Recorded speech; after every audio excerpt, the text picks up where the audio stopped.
Hello, hello, hello. Welcome back to MagusintheMedia. This evening, being that of the Moon's Day, I hope everyone has had a fantastic day as of that during this fine Monday, June 15th, in the strange and odd world that we seem to find ourselves in today. The Matrix, some deem it, others see it as their own fantasy playground realm. But in the end, if we can understand that we're all just lock, step, and key, trying to break ourselves free and into that next realm, the highest versions of ourselves, then we can all understand exactly why and how we're doing all the things that we do. One of those things is, even if you don't think it, you do have one of those crazy scrying stones in your pocket, so you too are your own sovereign magician. Or is it that which is entrapping you? That is the conversation that we are going to have. And I am very lucky to have such a brilliant conversation on The Real Black Mirror, Part 2, Optics, Oracles, and the Nervous System. And right next to me, Kaiva Rose. How are you doing today? I'm doing great. Thank you. I'm glad to be back. This conversation's fun. And I think we got to a really good spot last time. And I think it's a perfect entrance for Nick, who's going to drop some amazing stuff on stuff he's been studying and nerding out on. We love that. And so I'm excited to learn about the optics and the eye and all that stuff. So I'm looking forward to this. Brilliant. We are looking forward to as well. Yes, we really kind of broke it down really well, what this black mirror, this ancient scrying stone, maybe modern technology from our part number 1, which everyone should go back to. But for part number 2, Cardinal Electric Head himself, the Occult Reject. Nick, thank you for joining us. How are you? Good. Thank you very much for having me on. I'm very excited for this. I'm glad to be on with both of you too. This is going to be fun. Yeah, brilliant. What you're doing, so I'm glad to be a part of it. Thank you, Nick. Thank you, Nick. And we do live in such a strange world. What did we kind of get to? What did we kind of get to last time, Kaiva? I think we talked about exactly what black mirrors or these ancient scrying stones are, being some very beautiful obsidian scrying surfaces that then is polished down. And then before then, they used to use water and different surfaces to kind of help reflect themselves. What do you think?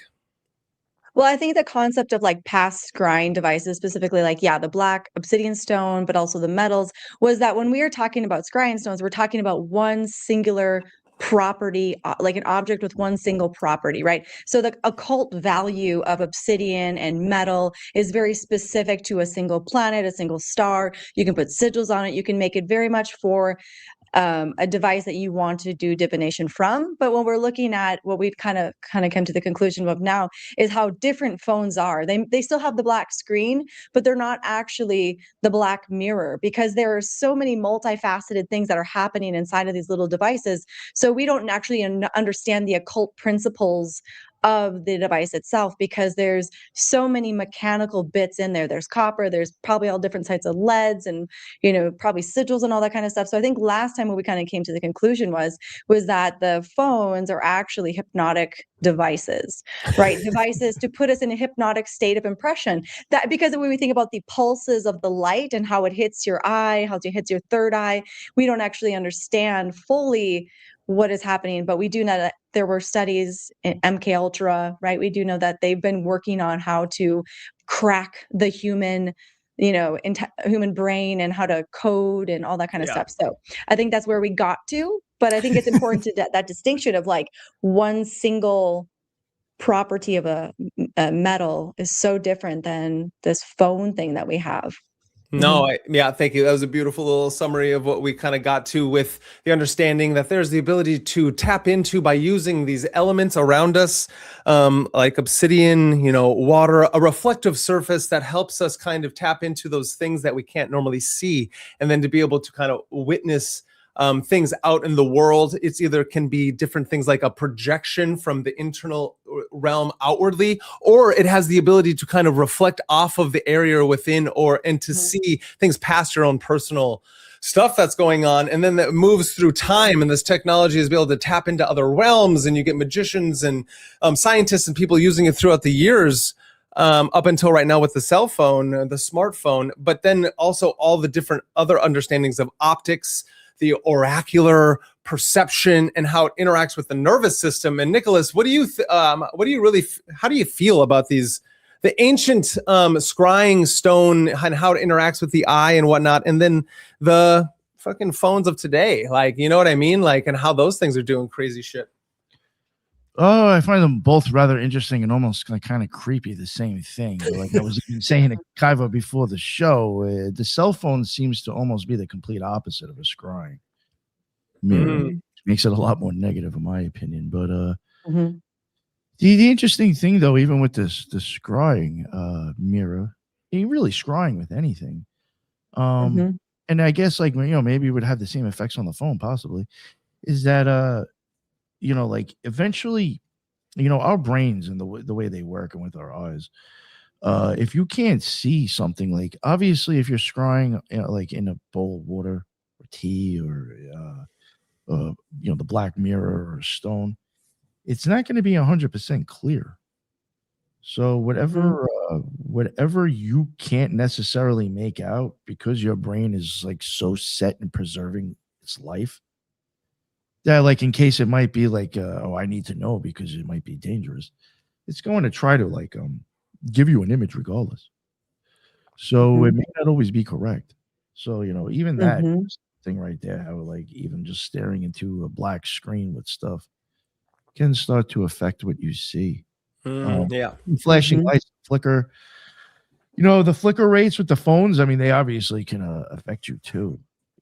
But even if you were to add like a flickering candle to like a scrying mirror, that could even start making you see stuff that's not technically there. Once you start 10 hertz, a 10 hertz flicker rate on a candle can or a strobe can make you start hallucinating. Oh wow. That's great. Yeah, I've heard stuff like that. That's crazy. And the crazy thing with that, with the flicker rate and the hallucinating, you'll get it doesn't matter if you're male, female, young, old, you're over in Africa, or you're over here in America, they all saw the same shit, which really has to start making you wonder, how does that happen? It must be obviously something inside us that's doing that. But you'll see spirals, which you see quite often in old art. You'll see checkered patterns. Sometimes it almost looks like a checkerboard floor, they've said. Certain geometric sacred geometry shapes will pop up. Starbursts. So like even the and then like in the same studies, stuff that I was looking at with this flicker rate, they're also finding out that if you go into like a cave, and some of the art now that they're finding, if you get the candle, like whatever you got in there to flicker a certain way, it starts to animate the stuff on the wall. A lot of those that they found with the animations have spirals designs on them. So they're wondering, did they even put that in there because they remember seeing that from the flickering flame? Wow. They're already incorporating the spiral into something that gets animated by a flame. They're questioning if that is a correlation. That's crazy. But yeah, people can definitely hallucinate the same stuff. One thing I just want to throw in real quick for people into the paranormal, as I was covering it and reading it, as I was recording it, I guess like because I was just so much just being biased and just looking at the facts, I wasn't really kind of realizing what I was doing. But they have that mask that a lot of paranormal people are starting to use now. That has like those, might be from the Gans flicker thing. I can't remember. It almost looks like two balls like cut and put over your eyes and will flash like red. Oh, yep. That stuff on there. Yeah. That's gonna make you be sitting in a room by yourself. You could be in a haunted house. It doesn't matter where you are. It's going to make you see and hear shit regardless. So if you're going to a paranormal spot or you think it's paranormal, the experiences you're having are probably paranormal coming from you. Yeah. Looking at the place and you're attributing now to the place. Yep. I hate to say, you're probably getting false readings because you're having the experience and not the building. Yeah, that's fascinating. Well, that exactly talks about what Robert Anton Wilson in his Prometheus Rising is all about, which then stems from that 8 circuits of consciousness theories, is that what the thinker thinks, the prover proves. Right. And so you will wrap around entire narratives and into that universe if you think yourself into it. And now think about how what you're saying is like even more than that. They're adding a tech onto themselves, which is supposed to help them with what they're doing. But then not only is it that, it's then could be possibly creating the actual thing that then they're experiencing. Yeah. I think that will, that's a big thing. I try to I try to push that a lot with a lot of my mechanics and magic stuff. Expectation is kind of what it's called, I guess, in an academic sense. And that I would look at as the same thing as us setting our intention. Yeah. So now when you go and set your intention that I'm going to go scry for this reason, or they even have psychomantium, with a lot of people will use that to contact a dead person. Right. So now when your eye starts to play tricks on you, your brain has already been kind of put in the box or in this mathematical equation that if I got to figure out what's going on, well, he already told me that we're doing this for X, Y, and Z. So it must fit within X, Y, and Z. So now I'm going to make you think it fits in that, when it may not actually be the truth. Like, your intentions are giving you the fucking answer because of the way you set the intentions. It may not be right, though, but you've somehow your brain's convinced you it is, because that's the parameters you told me to work with. Expectation is huge on how people are going to view things. If you were to walk into a church for the first time and not be told it was a church and just thought it was a regular place, and then you were brought to a place and they tried to give you an idea of what religion is, and then you walked in, you'd probably be like, oh my God, you know, so much more away, because now you've been told it means something. So your expectation is that this is important before you walk into the place. Yeah, and that even goes to like just the phone itself as an imprinting device, right? Because when you think about it, like, I don't know about you, but I was the type of person where I didn't have a television for a really long time. I was totally removed from pop culture. I didn't really have much of technology until the smartphone, right? And then all of a sudden with the smartphone, all of a sudden I'm totally back in the circuit of this pop culture, what's happening in the world sort of thing. I didn't see what it said. Oh, you want to? No, I like what you're saying, but it says that it helps that you're in the middle. Thanks. But yeah, just like that idea that they had to get us back into this imprinting, you know, system that we removed ourselves from, right? And so I think there is something like, even in the Matrix, right? Like, you want to suggest things knowing that people are going to take your suggestions, because you're kind of like bopping them back and forth. I want you to go straight, and I know that if I put this over here and put this over here, you're going to bop off either side and continue to go straight, right? So this idea that they can, through these phones, we're almost in a maze, right? We're almost in like a hypnotic maze that we think we're walking, you know, just, we're like, I'm just using my phone. And it's like, are you though? Think about what I was even saying before with expectation. That's the same thing as your feed. I mean, yep, exactly. You normally like to look at. It's expected you want to see more of this. I was telling you guys prior, and I think this really, you know, I'll bring it up now when you're talking about the phone imprinting on you. I have a series that I did where I covered drumming, because it's very trance. Can get the body into a trance as a mechanics of magic. And like the last half of the second part, I did in a weird way, but I think it's very, you know, it's very on point.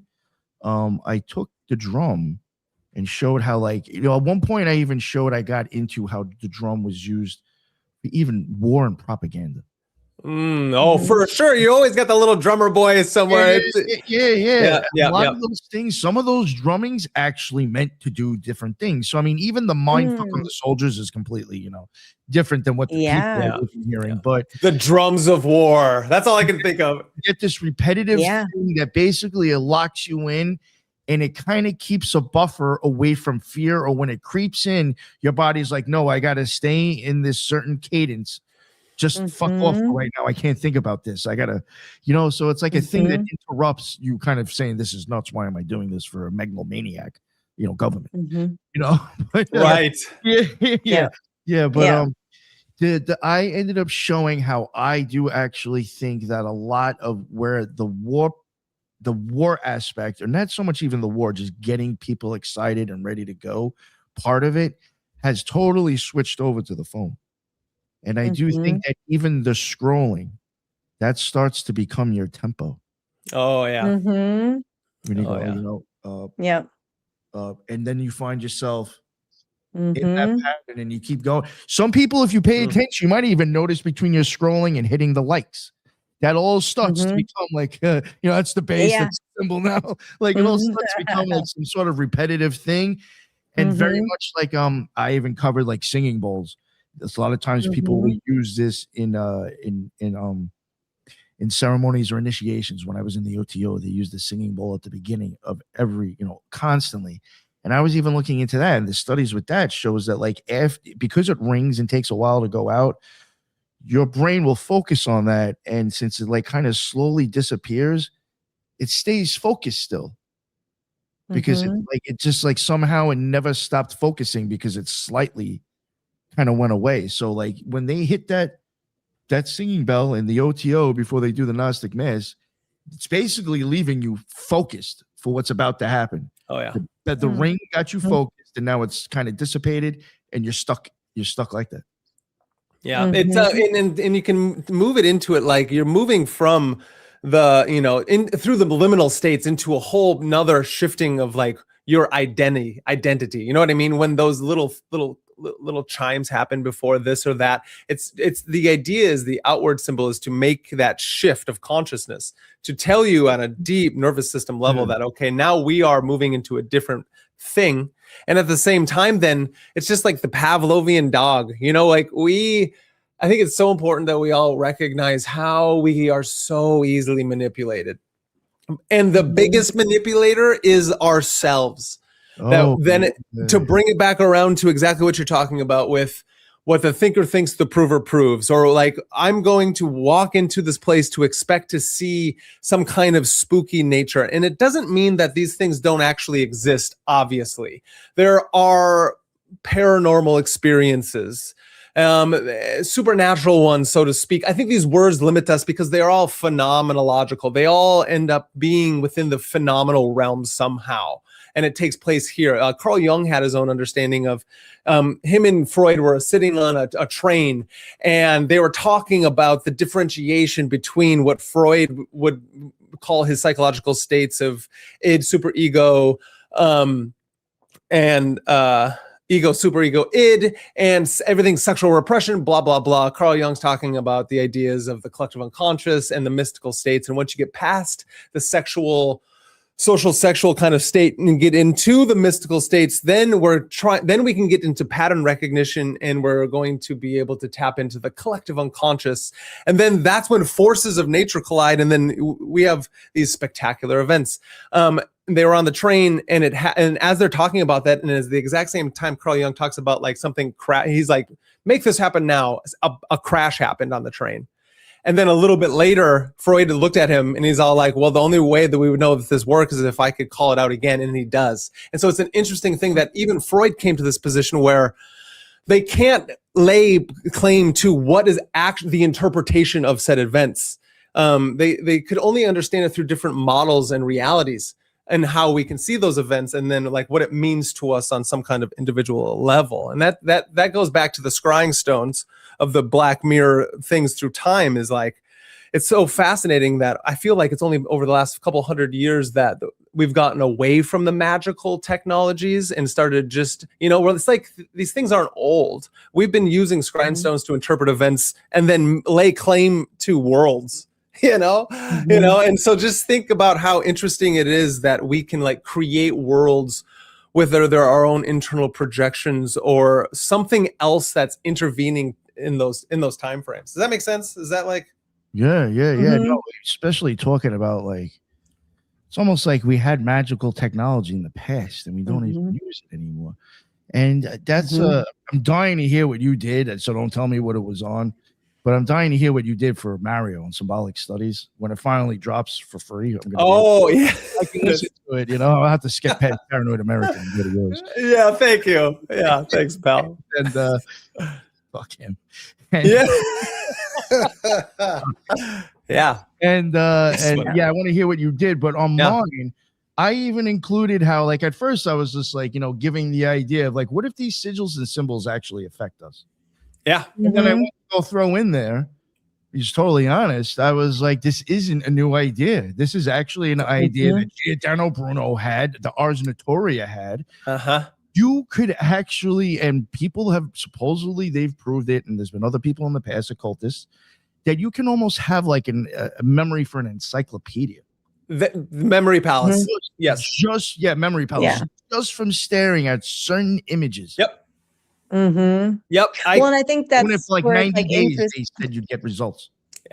Yeah, well, it's interesting, like when you go to a new location, even, like when I travel, I always feel like I'm getting a new download from like either it's some sort of like past life thing, or maybe it's just like the information of the place that you're at. But I think also too, going back to like the old technologies, like what I was telling Brandon yesterday, it's like because we've already experienced the phone and we've already decided to use this part of our brain for said things, like we almost have to rewire that part of our brain to use it to see, to scry or to see certain sigils in a certain way. Like it is interesting to think about how when we open up different pathways in our brain, like, and we don't open up other ones, how do we go back to opening up those other pathways so that we can start to see black mirrors and understand what the scrying is showing us versus being so used to watching our phones and seeing things that way. Like it's interesting how the brain operates, the neuroplasticity of the brain, right? Like we have the ability to reroute things, but it definitely takes like a lot of effort. Yeah. That's even something that I've even wondering about since I've been covering. I covered something with the moon and eclipses and stuff for the regular show. And then I was doing like something to do with the moon with Mechanics of Magic series. And when you really start going back, I mean, obviously they had something back, during the Renaissance and during those times. But if you really were to like put us back a few hundred years ago, do you know how different nighttime would be? Like we're, believe it or not, we actually have started reacting differently now. Women being supposedly tied to the moon, it's starting to change because of all the artificial light. Yep. So like, are we even like what you're saying, how you can change? We have actually started changing due to the fact we're not even living in our normal dark night like we used to. I mean, let's be real, for hundreds or even I don't know how long, unless you had fire going, imagine what it was like to go outside and it's just darkness. It's beautiful. I mean, you can only imagine. I still think depending on where you live, that could be death real quick. Oh, right. That's a good point. Darkness. And I was just thinking, the relationship to fear then in that way, where like, did they fear more or did they fear less because they were prepared to live in the darkness? You know what I mean? Because like right now, like if I go to the forest and it's like completely dark, like I am probably a little bit more fearful than somebody who back in the day was like, no, this is just normal. And their senses were attuned to everything around them at the same time. We atrophy these we atrophy everything we don't use. You know how important moonlight was back then? Oh, yeah, exactly. You go out hunting and you can at least see these mofos. You might have killed a dog instead of a wolf, but Well, fascinating enough. Did we talk about it, Nick, on a Rejects episode, or what was it where we were talking about how or was it with Colin Conkrite? Shout out American Esoteric. The idea is that some of the Masonic places only could get to something about like for certain secret societies or magical institutions, they could only go out to a certain place at moonlight. So that's when they held their lodge meetings. And so that's a fascinating idea. That is interesting. Because then, interesting enough, getting into the science fiction and fantasy stuff is that then, and not, just so we know, reality is stranger than fiction. Because the idea is that with scrying, you can use the moon in the night sky to send messages through space-time to some other place. That's what they used to do back in the day. Where was that? Yeah, that was in Agrippa. So in Agrippa, he talks about how sieged cities would be able to send messages through the moon. And honestly, in my mind, I know this is kind of crazy, but I always think about like, how do the world leaders get messages to each other nowadays, knowing that everything's tapped? Right. So like if I'm trying to send a message, like what if like Trump and Putin are actually in conversation with the moon? You know what I mean? Because like how are you going to talk to somebody who like literally you can't talk to? Like, are you sending them pigeons? Are you sending them like how are you getting your messages to them? Right. Like that would be something I would consider because you have to be so secretive. No, I've actually wondered about that. The moon being used to transmit kind of messages. But that's fascinating. even in Pompeii, I went to Pompeii and and now again, if you think of this, when it's a new moon, you're still going to be screwed. They actually, again, now you're thinking about are just realizing now how important the moon was to them. They had rocks in the streets that would light up from the moonlight. Oh, nice. Glow. So it, like, for people who wanted to keep working late, Nice. capitalism's no Genius. matter what, you know what I'm saying? No, It's probably like that's mica, some sort of they mica could light stone. the roads. They could light the roads up so you could keep going with your goods and you could keep Yeah. traveling if you got shit to sell. The lights would the stones would light up. And I guess if there's no moon out on the new moon, I'm guess for those few days you're fucked anyway. You ain't gonna really see much. Yeah. Mhm.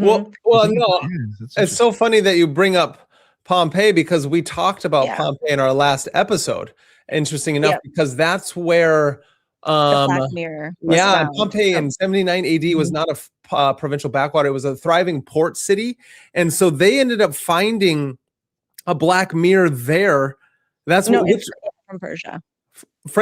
because it was from Persia. And so it was an Mhm. interesting, what was that story again? Oh yeah, they They probably took it used back the from their volcano. spoils of war. Yeah. So the people of Pompeii, the leader, the guy who pretty much restructured the Mediterranean in the spoils of war, got a black mirror from Persia and brought it back to Pompeii. And this was like 10 years before the volcano went off that destroyed everything. So Yeah. Because a lot Yeah. of the black mirrors, which is interesting, the one that's always attributed to John Dee, even though there is no actual, I don't think he ever says. yeah, he we used learned that. We Yeah. learned that. That's what Justin Sledge said, but I just found that out. But the one that they do have on display does go back to Mexico because of a volcano. Yes. Yep. So I'm We learned surprised that when a last guy time. from Persia Yeah. took volcano. Like, why didn't you just get the rock from there if there was a volcano? Well, so the two different cultures that were like into the black mirror. So like the original one that we found, or there's two. So like South America, they used it for a certain god. I forget what the god's name was. Yeah. And I so covered it this. was part of the- Tezepacozolca. Yeah, some shit like Yeah. that. Yeah, it was actually- Tezopacotla. it's almost kind of two different reasons that it's being used. Mhm. It is two different reasons. Exactly. Yep. Not mhm, the same yep, reason it was cult- originally used. Yeah. Yep. Because how they originally used it was wasn't it the projection onto the black mirror of their shadow selves that Mhm. then they were trying to work with, right? Isn't that Yeah, it was like they would see whatever the god wanted them to see. And it was what they needed to work through in this lifetime. Where like the Persian culture, it was to Ahura Mazda, I think it was like the group. And so it was like dedicated to the sun. And that was for like seeing the good or seeing like something along those sorts of lines. So like, yeah, two different reasons, two different cultures. And then so? It was the Tezcatlipoca, and it translates into Nahuatl as a smoking mirror.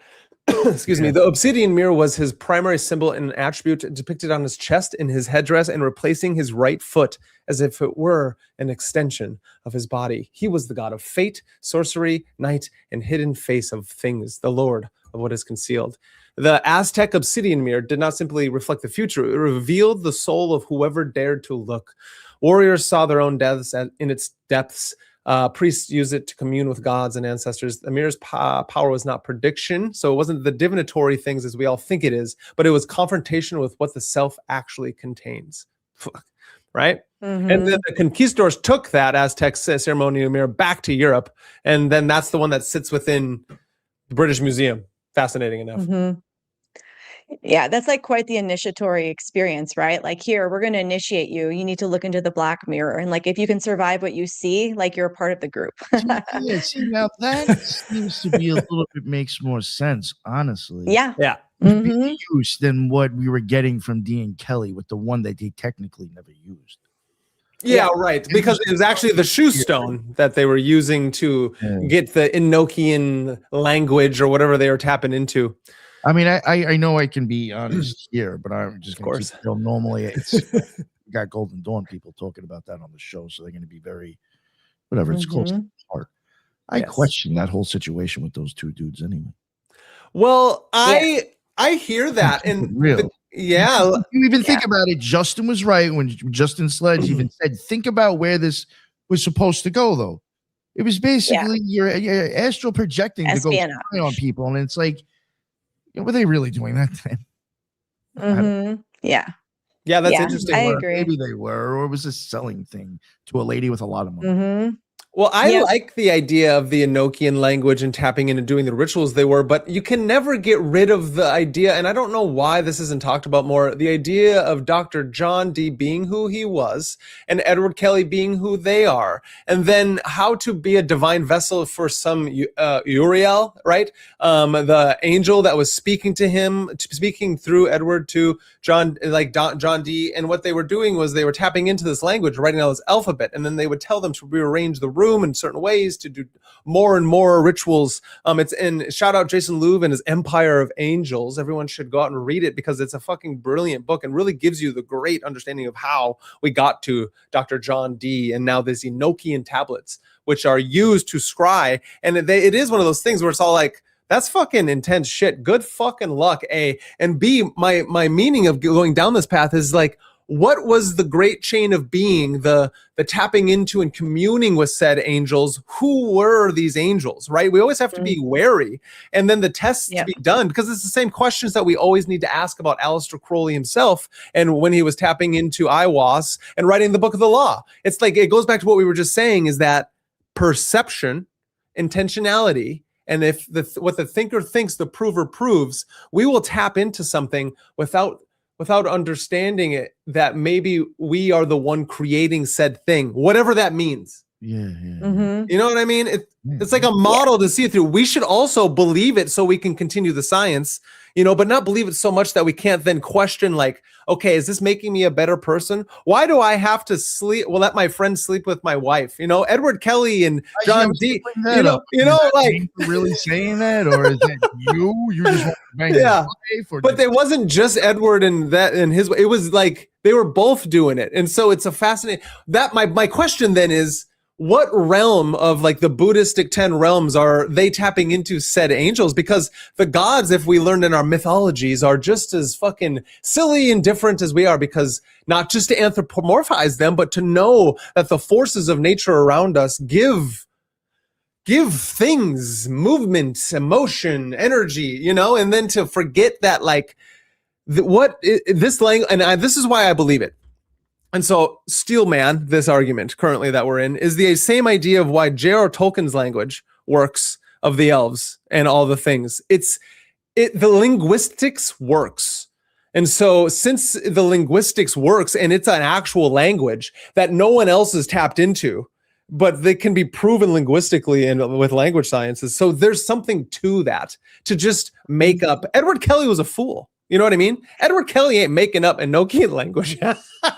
What's interesting in a way is, like, if you think about, like, when you read the Picatrix and all, like, specifically the Indian culture is very fascinating, like from India, how they did magic. Like when you read the Picatrix, like perhaps somebody was actually hypnotizing them from afar. You know what I mean? Like potentially putting voices in there, because there are things in the Picatrix that talk about if you want somebody to speak in tongue, or if you want somebody to, the Picatrix is crazy, but like it says stuff like that. So how do we know that, like, based on who they were, that somebody wasn't just like, oh, I'm going to have these people do this thing because I want them to speak this language because it has some sort of other meaning thing, like, how do we know it was actually like a spirit and not actually just another human from afar intervening? Well, that's a great question. And then, because then how long is MK Ultra and creating a Manchurian candidates and these different things been going on? Very long time. Yep. And so I'm not, the idea is to keep it in the maybe state and try to understand these things, to maybe not give so much.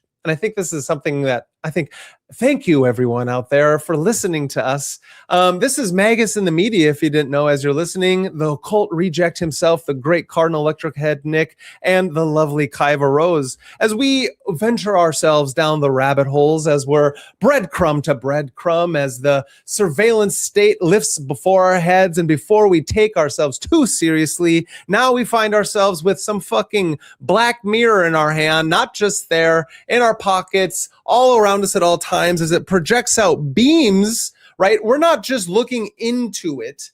It's also looking into us. Just as the optics, both projection takes in, we have to understand, then we must armor ourselves with the true path. And that is the real philosophia, the sovereign magician, as they walk through this state, trying to intermingle the mystic and the magician. And so I just wanted to, everyone that was listening, Thank you right now as we continue this beautiful talk.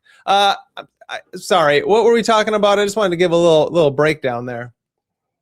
Well, I think I did. Was I the last one that talked about the Picatrix? Yep. Was that what we were talking about? Okay, yeah. So just like how in the Picatrix, there's many ways talked about how you can actually have people speak in tongue and hear voices. So that's kind of like why the John Dee thing could be interesting from another perspective. Is looking at perhaps there was actually a higher source or MK Ultra. Yeah, trying to exactly. Yes, the Manchurian Candidate is kind of what you led that into, and then Yeah, no, that's beautiful, and I think that's really important. Right? I mean, it's like, Nick, did you find anything about like how, like, to go back to it, the idea of the optics and how when we take in signs and symbols, like it's going to like do something to our nervous system, right? Like, yeah, there are curvatures can seem more appealing to us. Oh yeah, right. I made a joke about that on the show a while ago. It was like, oh, that's how men are with women, so I get it. They, for some reason, curves are just considered more of a beautiful shape than straight angles. One thing that's really interesting, and I think I mentioned this when you were on the show, and it makes you wonder if these people knew then, the flashing colors that are suggested to be used on talisman by the Golden Dawn and even like Thelemites or the OTO, that those color combinations will some reason will pull on your cones and rods more. Are you talking about the king and the queen colors? Yeah, like, all right, let's say you're doing Chesed or Jupiter talisman. It's going to be, and then they suggest the flashing color to be Hode or Mercury, which would be orange. Those are the king and queen color scales. Yeah, those will actually pull on your cones and rods and like kind of start to cause like we'll fight over them a little bit. Yeah, that makes sense. What does flashing colors mean? I don't know what that means. Makes them pop. Believe it or not, like even some of the side effects of that, and if you realize it actually the 3D glasses kind of that, you can almost start to get 3D effects from flashing colors as well. And if you think about it, the 3D glasses are two different colors. I mean, like the whole psychedelic Alice in Wonderland. What is it in Charlie and the Chocolate Factory, as they step into the boats and they go into with all the flashing lights, and then like they come out the other side and now they're shrinking people. You know, isn't that the same in Alice? What is it? The Clockwork Orange, at least back in MK Ultra. It is that thing that you're blinking lights, eyes wide open. It's interesting how you can say these things, and it's all MK Ultra, Manchurian Candidate, strange things that are like, why is it always negative? It's like because the positive is to put it into people's hands so that they can like not be manipulated by the world and themselves. But then the next is like, eyes wide shut, right? That's what I just said. That's the fucking one of the scare. That's like a pedophilia, fucking Epstein royal. You know, it's strange. Well, because they can read your nervous system through the phone. Oh, right. They can read your nervous system through the phone. So like so there's a lot of, so that's where it's like, it is putting people on a straight line, but you know, they're going to go left and right. So you just kind of bumper them through the middle. It's kind of like that thing. They can read your nervous system through the phone, which I think is crazy. I didn't even like consider that was even a thing, even like the amount of like how you blink your eyes and like that whole thing. So when we do think about like the MK Ultra stuff, right? Like that is like, how much did they learn? And this was like, we thought it was like the 1970s, 40s, 50s, 60s. Like how long was that period ago? Like it's kind of a long time ago. And so 50s through the 70s. Information.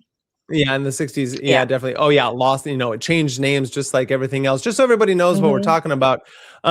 Science Daily stating that ordinary Wi-Fi can now identify people with near perfect accuracy. Is that crazy? May 22nd, 2026. Scientists say ordinary Wi-Fi routers they can now or may soon. Right. Like can't make up their mind at this. Yeah, isn't that crazy? Wow. Be able to secretly recognize and track people with near perfect accuracy. Researchers in Germany are warning that ordinary Wi-Fi networks could become a powerful new form of invisible surveillance using standard wireless signals and artificial intelligence. They demonstrated a system capable of identifying people with striking accuracy, even those individuals are not carrying an active device. Now think about go on. What are you gonna say? Well, I was just saying, like, it's crazy to even think, like, what is the purpose of all of this? You know what I mean? Like, what is their intention? And also, too, like, their intention is technically just fear, right? We can do this, like, right? Like, what if we all just started doing that? Like, I have the technology to put all billionaires on fucking on rockets and send them to Mars. I do, right? Like, I do. You know, like, you should be She afraid doesn't. No, now. she doesn't. I No, don't. No, she I don't. But doesn't. I'm No, just do saying, you like, see? the idea to like put people in fear, you know what I mean? Like, I want you Yeah. to live in a fear state, therefore I'm going to make you think that I can see everything you're doing, and because I can see everything you're doing, It sounds like I might God. break into your house. That Right, sounds like exactly. it sounds like a Mhm. form of the Abrahamic Jehovah Yeah. or the Panopticon. So everybody look up the utilitarian Jeremy Bentham designing one of the ideas of the philosophical underpinning of the idea of what a Panopticon is, right? And so that Panopticon is like you have one camera or one eye that sees over the image as a whole prison. But there's nobody, or there's one guy watching that there's many cameras with one person watching over many people, and the people will just conform because they think they're being watched at all times. That was from a long time ago. And so we are within that surveillance state right now. And that's like this is what's needing to be talked about. I don't give two fucks. Besides, I do actually. I care about $30 billion that is going to Israel for the shit that they blew up. 300 billion. Thank you. To Iran. To Iran, 300 billion. What did I say? You said 30. It's not enough. It was 300. It's not enough. You're right. $300 billion. No, 300. That's what I said. 300. You said 30. It's like 3 trillion. It's all right. We're good at it. You're good at math. Yeah. I'm a philosopher. Sorry. Go on. Mm-hmm. Oh, one thing I wanted to add too, you talk about MK Ultra and going back, whatever you said. Yeah. Even, I think what you say, 1960s or 70s. Yeah. Even in the stuff that I did, there's 2 different things I could say of this. Even with the drumming, that goes back to like 1910 that they knew they could manipulate people or get people going with drumming. So I mean, that's kind of like MK Ultra's in a sense. And I have a show. I haven't done it because I've just gotten so stuck on the other stuff. But I did have a show that I was going to record that was basically showing you how music and drumming and other stuff for World War II actually made people kind of accept the situation and be, let's go. So even and that they knew how to do that because they were already doing studies on how to use music to actually manipulate people and to get them kind of like psyched for war. If you listen or look at any of our military shit, you'll even get the idea. It all has the same sound. It all's kind of like the same, like, I don't know, intensity to it. But yeah, so I mean, now you want to go back to World War II. They're already doing studies on how to get people like cool with war through music. Mm-hmm. Oh, for sure. So, I mean, MK Ultra, maybe that started then, but I mean, they're already doing shit that they already knew how to manipulate people way before. Yeah, well, the evil magicians. Yeah, the dark sorcerers, and you got to think about it. Something that Graham Hancock said, and we've known this for all the different people that research and write things. Right, we all know that we come from a lot of back in the day these shamanic cultures, especially the Western esoteric tradition and magic. No matter if it's your Eastern shamanic cultures or your Western shamanic cultures, there's ways to put the nervous system, the being in the world, the being there's a way to put that into a trance state through drumming, right? That's thousands and hundreds of thousands probably years old. And through time, we always want to talk about, is it right? When did we talk about this? The idea that like you and I did yesterday. What? What's 100 to 1,000 years? Nothing in the time frames of humanity, of this human form, which has been around for 300,000 years. And now we want to think that we're special over the last 100 years of our sciences, let alone the last thousands of years of our own, this Western Eastern civilizations and the dawning of this man, supposedly. And to think that the same technologies that we use, for the occult, mystical, and magical worlds to like ascend and descend at the same time, as in transforming ourselves into the highest being that we are, which is human. I think that is becoming human, because this is something that I'm continually getting back to, is this 8 circles of consciousness, is that just like what you're saying, Nick, with tones and tunes and drumming, that and drugs induce hypnotic states and imprint vulnerability. And with each circuit has its own, right? It's crazy. Yeah.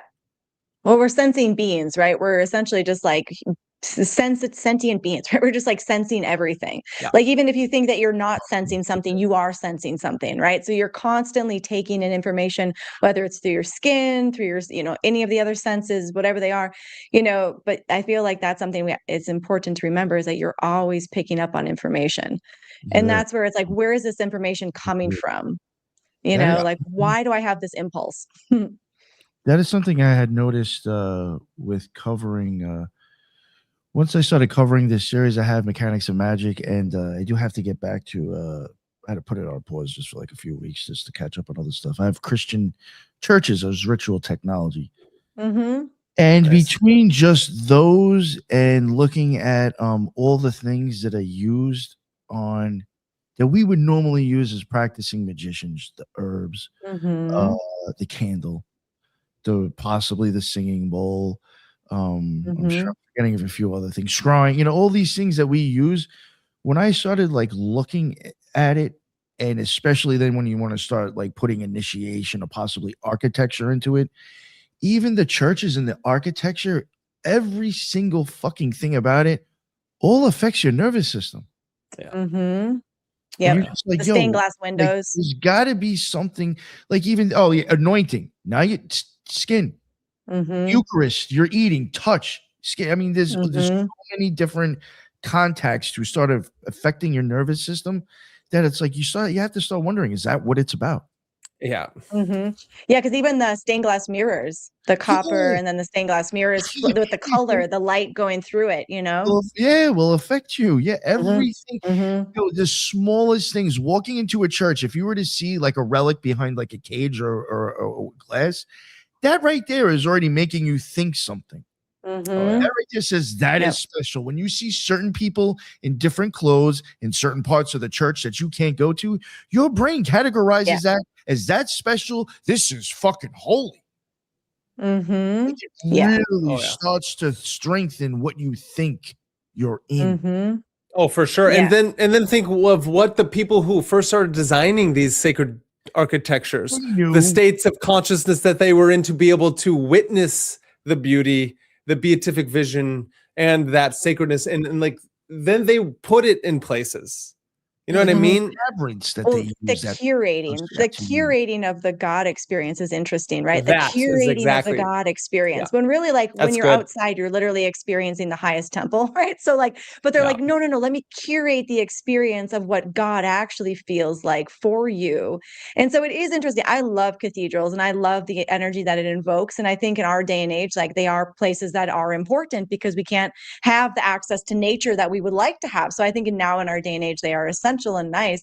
But I think when we're thinking about back in the day, when it was just like you were living on the earth in the natural temple, to have somebody come in and say like, this is me curating your experience. And I think that's something to consider, is like, when did we humans start curating each other's experiences? Probably from the very beginning, don't you think? Like, well, I don't know. Well, kind of what we were going to, like, when we talked about earlier today, when I was saying how Graham Hancock was saying that, people used to stay as hunter-gatherers, and like that was just how they existed. And I think it's because that way it gives everybody the ability to be alpha, right? Because when you have a governance, a city, somebody has to be the leader of that city, versus like, we all are hunter-gatherers doing our things, but we have this beautiful structure, which I think it was Göbekli Tepe, what she was talking about is how they all return to this structure. And there's many of these structures around the world, but the cultures that built them were hunter-gatherers, which makes so much sense, because if you're a hunter-gatherer culture, you don't need to have a governing body, because there's a level of like respect, right? There's a level of understanding. So it is interesting to think about when we start curating, boxing, that whole thing. True. I do hear that. I think they were even curated. And so then I think we've talked about this on how, because with Graham Hancock, he's taking it to the next level, I think, sometimes, in saying like, but who were the magicians of the gods?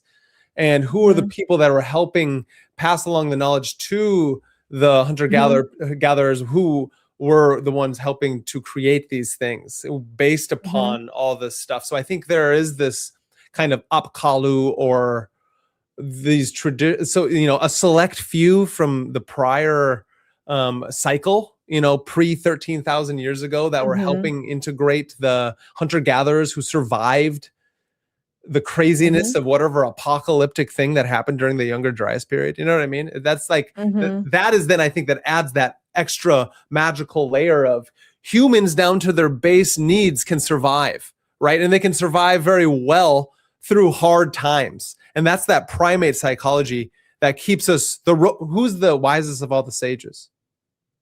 The robot, because it just does, and it survives, But it's then when we get in these higher states and more focused to the upper states of mind, that's when we start to wreck shit with like time and interpretation and history. The time binding circuit is what gives that nervous system and the levels of abstraction. It gives us the ability to then create and remember prior civilizational falls and things like that. You know what I mean? So it's like you have to bust. So somehow through time we are able to keep information, crystals, right? Crystals are holding information. How do you tap into those crystals? Some say you can, sit and meditate and get into a frequency of a crystal and then like learn from it.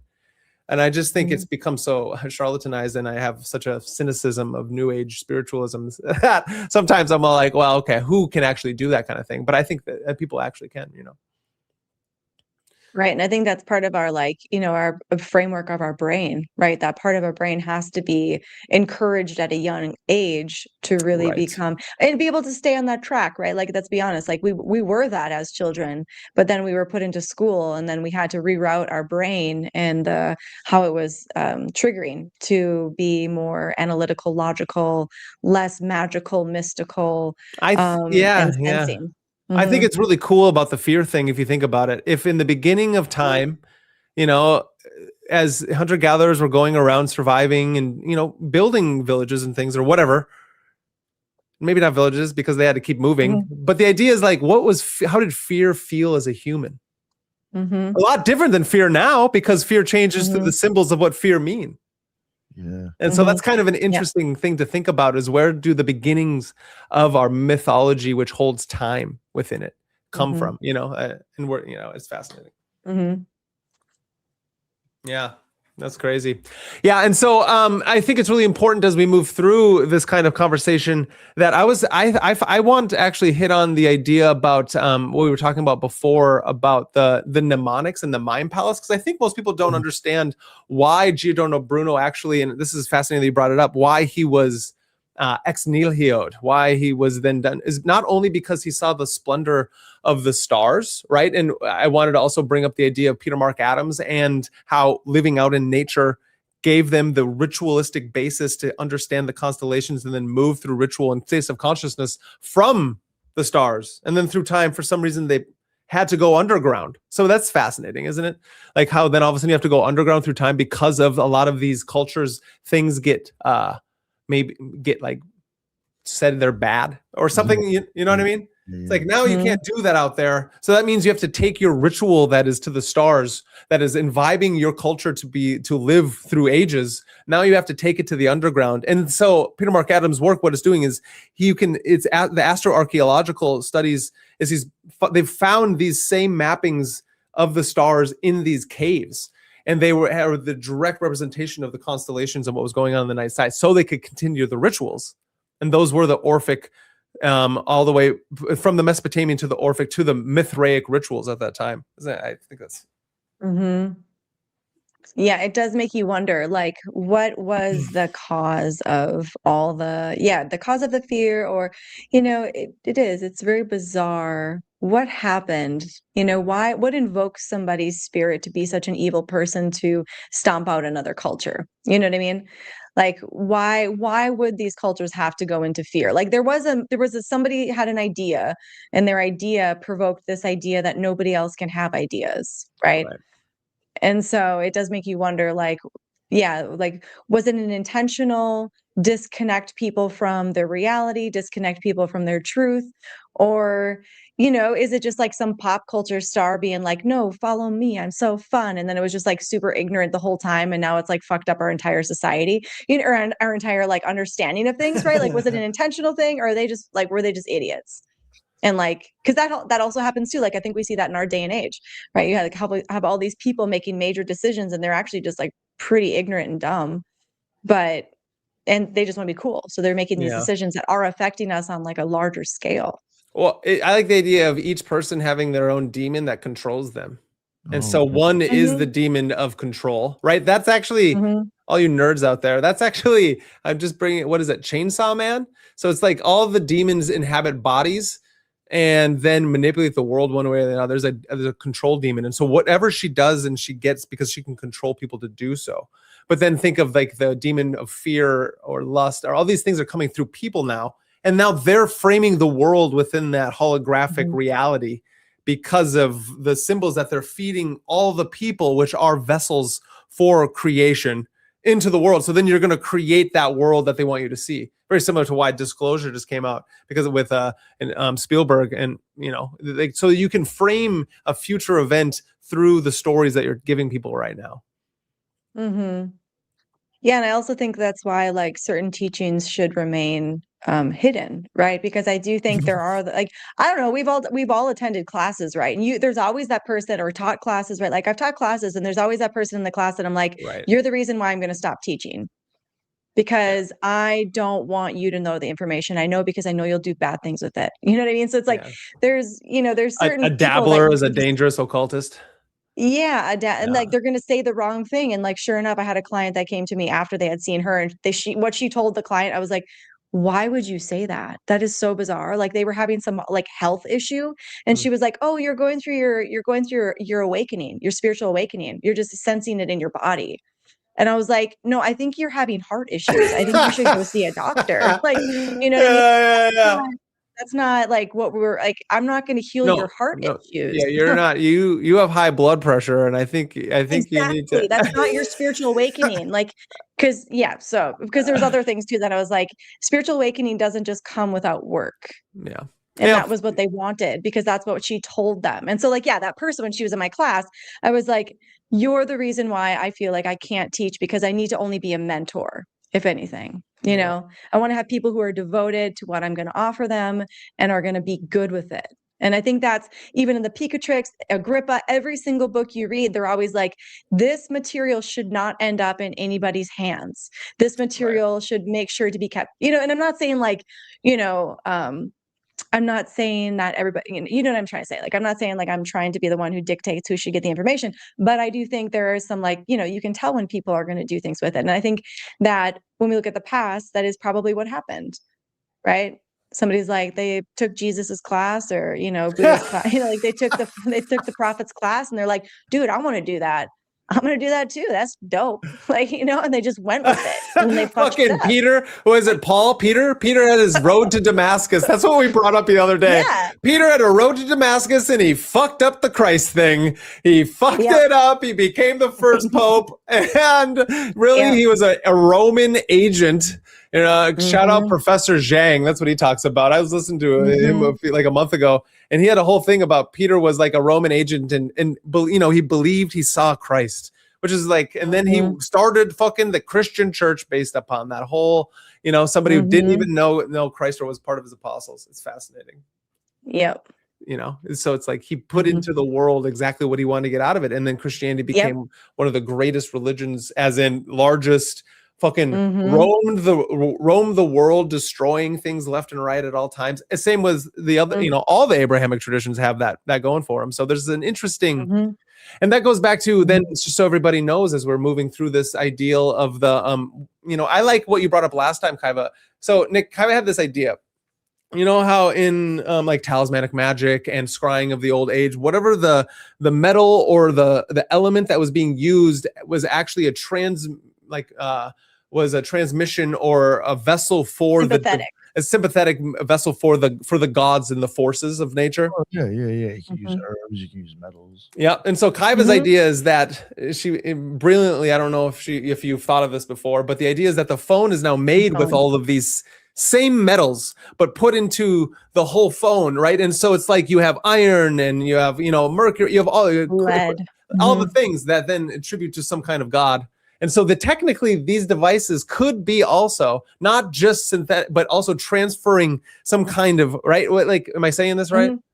Yeah, definitely. Well, they hold all the possibilities of each of those planets, each of those stars within the phone itself. So the idea, because we think about like, if I'm breaking it down into my mind that only looks at like certain magical materials, I'm not a scientist, so forgive me, I don't do any electrical things. But if I'm looking at it from a perspective of like the Pictrix, Agrippa, and like all these other texts, I'm thinking like, how would I make a device like that? Well, like there are certain instances in the Pictrix and other books where it does infer that if you had symbols or certain elements of sympathetic magic, like you would be able to invoke these gods through the black mirror. And so like that's part of like what the black mirror, how they are created is by having inscriptions or different ceremonies dedicated to the god that you want to help you through in the mirror process. So if you're thinking about like Venusian love, right? Like Snow White, mirror, mirror on the wall, who's the fairest one of them all, right? Like, is that a Venusian sort of black mirror that she's looking into so that she can see, or is it, it's just interesting to think about. And then having the phone have all the capabilities of all the planets and potentials, it's kind of what we thought about. Yeah. Before I realized it was a hypnotic device. So that was like first, that was like 2.0, and then I got to 3.0 version. I was like, well, actually, these are hypnotic devices. Yeah. I had someone telling me that the quantum computing, the way that they have that shit designed, they said it almost looks like it's like the planets are all like almost even in scale and everything. Really? Nice. Yeah, but yeah. But even what you're saying, I mean, that sounds like if you took like half of the Hermetic Kabbalah and threw it into your phone. I mean, it makes sense. Right. You know what I'm saying? Like you took, like, even, I mean, I think it was Athanasius Kircher. Oh God, I think it was him. He had said it, like this is hundreds of years ago, that he predicted that in the future, just through light and crystals, you'll be able to project demons and spirits. I mean, that's exactly what our phones and even optical cable, that's just flashing light with coding. Right. And then it makes you wonder, what are demons and spirits? Like, are we the demons and spirits? You know what I mean? Like, I mean, technically we have to be, right? Because we're just light bodies, right? Like we're just like crystalline water light bodies, like crazy. Maybe they're summoning us, and that's why we go out and buy it. Yeah, exactly. Right. We don't even know it. We're the rats in the maze. I mean, I love that. Yep. I mean, I hate that, but that's basically what we've become, which is why all of our storytelling is kind of telling us that. And then there are a few rats. That's why or mice or, whatever it is, like no one's special. None of us are special if we're all just trying to finally be human. It's like, well, how is the lowest part of ourselves become the standard? It's kind of what it makes me feel.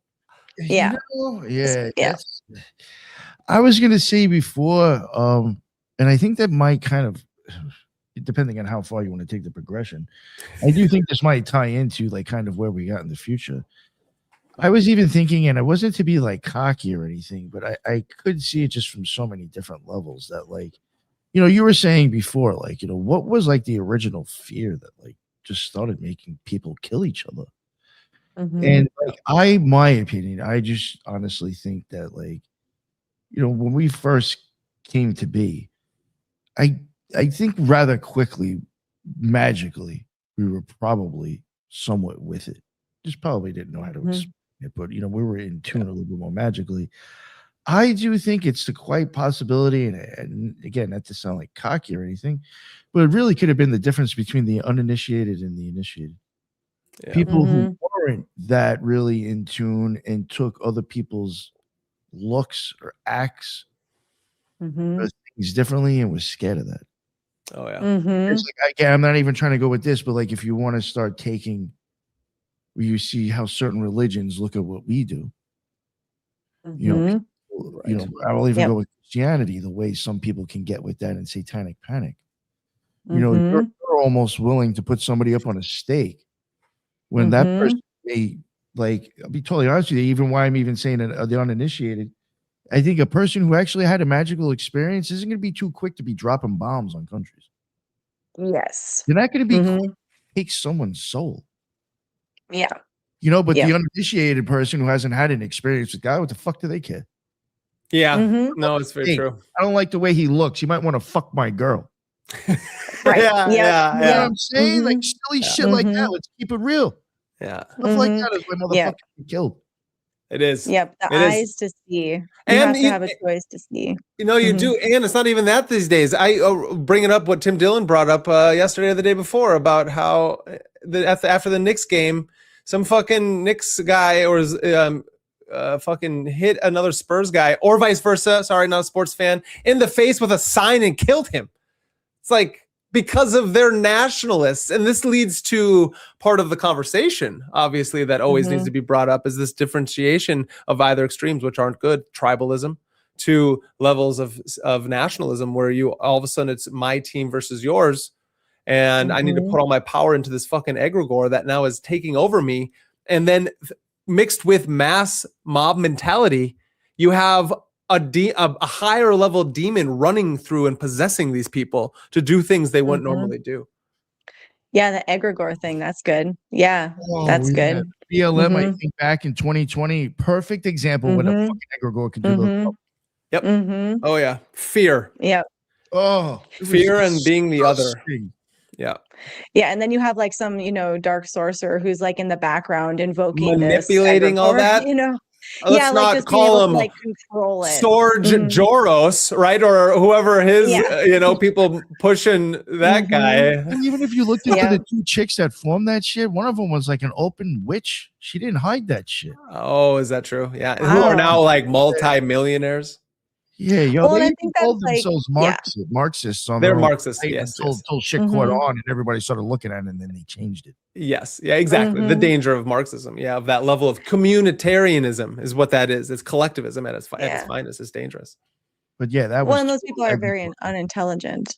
Like at the same time, they're very unintelligent for like their karmic future, right? Like what a bizarre choice to make for yourself. What a bizarre choice to make. You have all the ability to make the right choice and do good things, but you choose to think you're going to get ahead by making more money temporarily.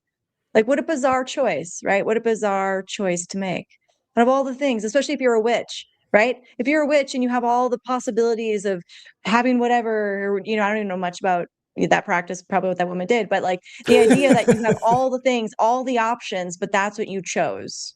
That's what you chose. Yeah. This is something I kind of want to get into, talking about the whole egregore thing, and it was something that I went into kind of a little bit of a rant on the end of that whole drum episode, because it's not a rant, but I got a little, you could definitely tell I got into it. With the whole thing with like I don't understand how even occultists and witches, and it happens to so many of them, how do you not realize that most of the shit that really gets you going online and gets you rah isn't a fucking egregore? First off, like even like, all right, I'm using BLM for the left. Now, believe it or not, this is my opinion, but it works in a different way. I'll even take something, because like you'll even have like, all right, BLM, they might have had, I'm just gonna guess that maybe I Can't Breathe was one of their fucking chants. I don't know. The mantra. Yeah. So now that's repetitive, but now behind that, even though that's only specific to George Floyd, it's gonna still come with certain boundaries of the type of person you got to conform to when you're coming. Now take the whole hashtag. Now you don't have people out in the streets doing it, but I'm gonna say even Let's Go Brandon. Oh yeah. Right. Another one. But that's on the right, and they do it differently. They don't burn towns down when they do their magic. Yeah. They're a little bit more conservative, I guess, when they do it. So it's a little bit more slighter, but it's still that whole Let's Go Brandon. Think of what actually goes into that. Oh, huge. Yeah, it's some levels of belief system with MAGA and Trump and Republican.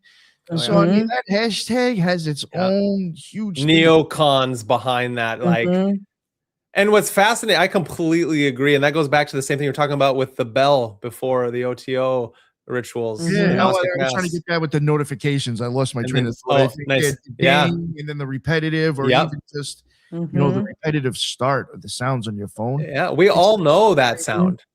We all know that sound. Mhm. How about the other one? The if your phone is set for the like 911 emergency, somebody's been stolen. Oh yeah. You know, Mhm. we all know what that It's sounds mad like. at you, even though you know what it is. Mhm. Yeah, and I think this is something we didn't get into last time, or I was going to get into it with Robbie Marks, but I didn't get to talking about it, is this theory of the phenords. And it's all about, can you see the phenords? And that is a concept of Robert Anton Wilson's within the Luminatus trilogy. Can you see the phenords? And the idea is we all remember. So you're reading a newspaper, right? And this newspaper is going through the news of the day. This is, again, remember this book was written in like 70s and 80s or whatever. And so they're reading newspapers and you read it and all of a sudden you're fine mentally and emotionally. You're just drinking your coffee, but then out of nowhere, you get this inkling of dread and angst and all of a sudden hate. And then all of a sudden you're like upset and you're anxious and your palms are sweating and all these things. And then you just keep reading and it starts to kind of abate. But then throughout the rest of the day, you make decisions in that mental state. And now Mhm. learning how to see the phenords means that let's say you have a crazy experience over the next few years or whatever, your friend gives you mushrooms or acid, or you have a near-death experience, or you take cannabis for the first time, or you just finally are kind of questioning, what is the matrix? What is this world around me? And why do things happen the way they do? And then you're reading the newspaper one day and that feeling starts to happen, but all of a sudden you see a word. And that word, in between all the sentences and the lines, it says phenord all over it. And then all of a sudden you remember a moment back in and they talk about it these days. It's called something different than in this book, but you remember that in elementary school, in kindergarten, you're sitting there and the teacher brought in this guy in a black suit and hat, and he holds up a fucking a spiral, and everyone stares into that spiral as the word phenord is behind them. And then they start to exude and they manipulate and hypnotize you into, whenever you see this word, you're going to start feeling the cortisol release, the anxiety, the fear, the dread, the hatred, and then you move through it until, and these emotions dissipate, but you make decisions based on that. And you realize that you can finally see the phenords. And I think that's a really important concept between what we're talking about. Because to see the phenords is to understand that you've been controlled for a long time. Mhm. You know what's really interesting as you're saying this, and I'm not trying to get over what you're saying because I think it's the same shit, just the complete opposite. Please. And it's very weird, and I do think it might be used kind of nowadays, maybe as a form of manipulation, if they even realize that this is what's doing it. And this isn't to really, I'm not trying to knock religious people. And listen, I actually have a lot of respect and a lot of love for Christianity and Catholicism. Yeah, for sure. My deal with the Christian thing isn't really, it's a little bit deeper than that. I just think it's getting fucked off, and I think real Christians are more mystics. That's why I'm going at it the way I do. Love that. But even in like churches, when you get that whole music is going, everybody's singing together and all that shit. Everybody's like, people go home and they be like, oh God, I felt the presence. I felt great. And if you've been in churches like that, you've been at Baptist churches, maybe you did feel kind of good while you were there, while that shit was going on. Synchrony will actually make you deplete dopamine. It'll make you pump out dopamine. Oh, wow. Yeah. Yes. To the point to where it's almost a low grade of painkiller. So when you're all in there, all clapping together and hooting and hollering together, and you think it's God's presence, it's probably the drugs going through your system. I hate to tell you, I'm sorry. Yeah, I love that though. I love that because it's as they state in your mystical experiences, you're trying to, for the techniques of consciousness change, you're trying to reach an ecstatic state, and it's that ecstasy that you're reaching through as you're talking about drumming, dancing, mantras, breath work. You're breathing, you're getting it. You're doing the thing. You're hitting your body so hard. It's like, it's getting high. Yeah. It's good. And I like that because I think that's really important to the whole state, is that when you're in those higher states, the body now, because it's a like this in the back to the 8 circuits of consciousness, which I'm always going to reference with this, is that you go from the normal robot who's worried about how to pay their bills, What's your family doing? Who's trying to steal my shit? You know, what are the signs and symbols that are all around me, you know? And like, what is my history? All the anxiousness that's that wrapped up within my own personal history. And then go to church, which is this, everything you're doing with the sacred architecture, you know, old architectures is brilliant because it is manipulating you and it's putting you into a trance hypnotic state so that you can then feel and witness the beauty of God and have that mystical vision, which changes you. I covered even the whole baptism thing. That's so ritualistic. Oh yeah. Even the way that they like, even how they took that idea and pimped it out. When I say pimped it out, it's like, you know, first off, I just want to make a point. You know, I'm just keeping it real here.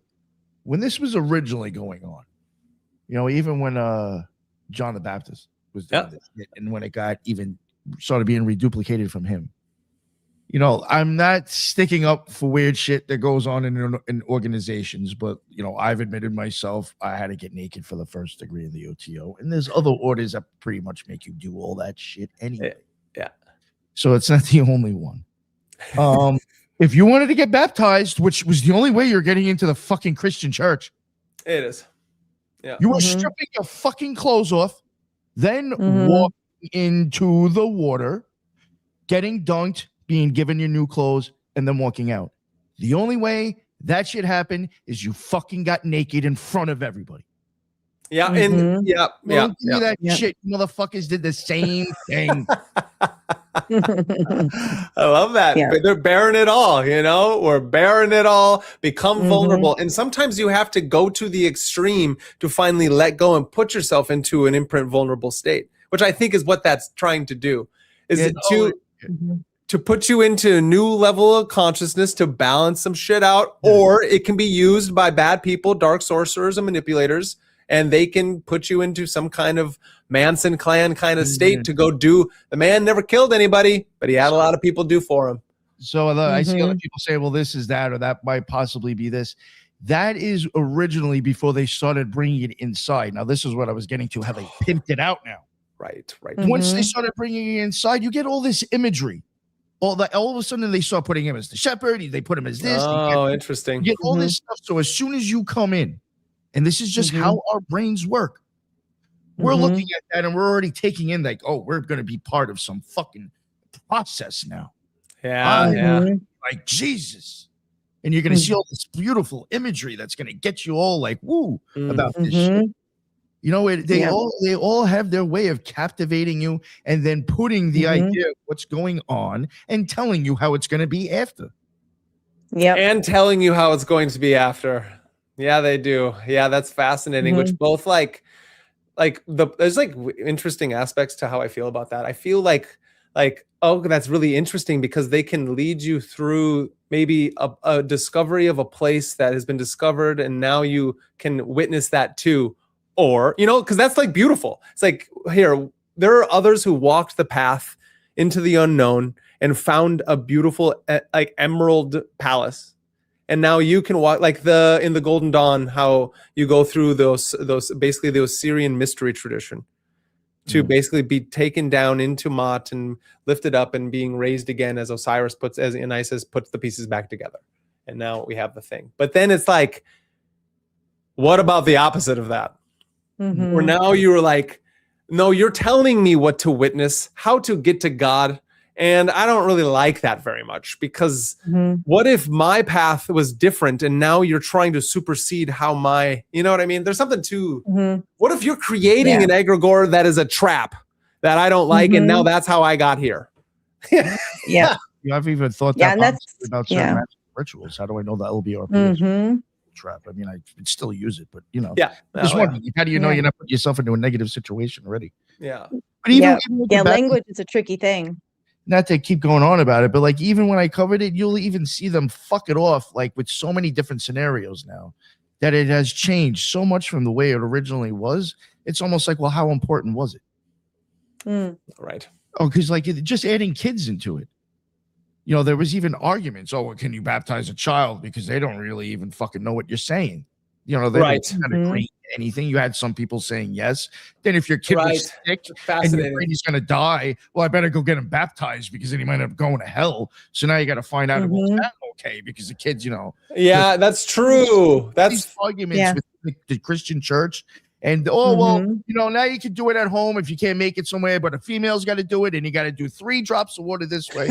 It's like, yo, we went from like dunking a whole body, drops on the head equals the same shit. No, Yeah. and then That's a really super good soaker. point. Then a super soaker. Yeah. Oh yeah, for Oh, COVID, yeah. super That's soakers, a- I guess, is okay now.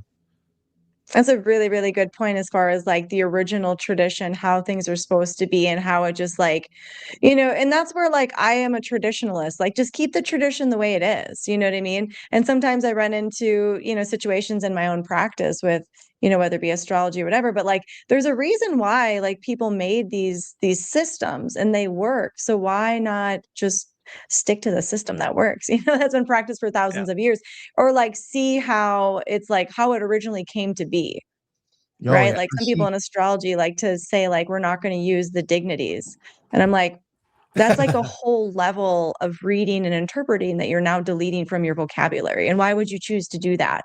Is because you don't want to learn it, which is totally fine. It is a lot to learn, but then you're not actually learning how astrology was practiced for thousands of years. So it is an interesting choice when people choose to put 3 drops of water versus dunking your entire vessel, your sensing vessel, into a bath that's supposed to give you a birth.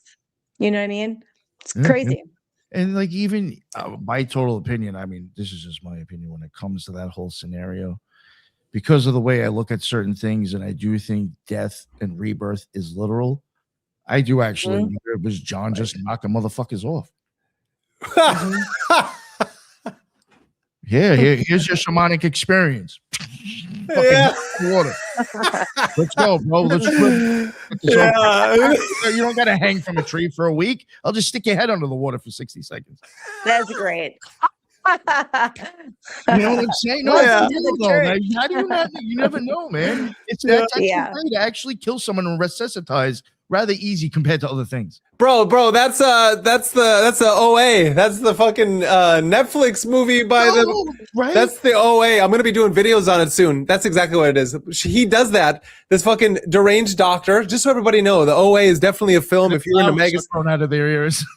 yeah. And so he puts them through these states, and then they're on the other side, and they bring back information, and then they somehow get. And it's all about, fascinating enough, it ends with like a school shooting. Should I keep on saying that whenever I had these experiences, I had information that I didn't know prior, man?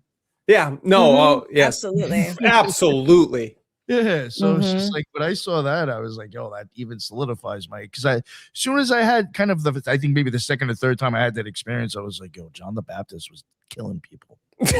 Like, already got on. That was my opinion. That's the funniest shit I've ever heard. I was like, yes, I was right.